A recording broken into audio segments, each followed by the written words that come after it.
আজকে আমি গাজীপুরের 1000 কোটি টাকা ব্যয়ের একটি ভবনের ভিডিও দেখাচ্ছি। এই যে দেখতে পাচ্ছেন কালো কালো, এটা কি যেন পড়ে আছে, আপনারা এই কমেন্টে জানাবেন যে এখানে কি আছে। তো আমি সিঁড়ি দিয়ে নামতেছি আর দেখুন আশেপাশে এত পরিমাণ ময়লা, আপনারাই গেস করুন যে এই জায়গাটা মানে কোন জায়গা হতে পারে। তো আমি ভিডিও শেষে বলে দিব এটা কোথায়।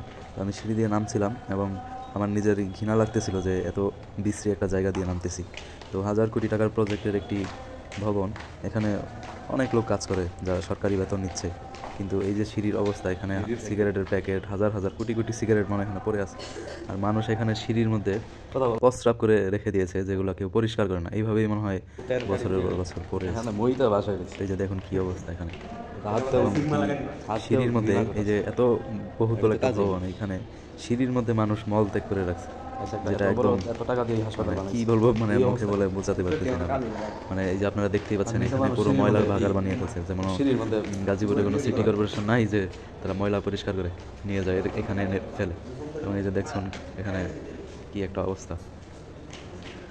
তো এই আর কি। তো আমি যে ভিডিওটি দেখছেন সেটা হচ্ছে শহীদ তাজউদ্দিন আহমেদ মেডিকেল কলেজের, এবং আমি পুরোই অবাক। এবং আমি আবার জুতাতে দেখলাম যে কিছু আবার বেজে গেল কিনা এখানে, কারণ কালো কালো অনেক কিছুই দেখেছেন।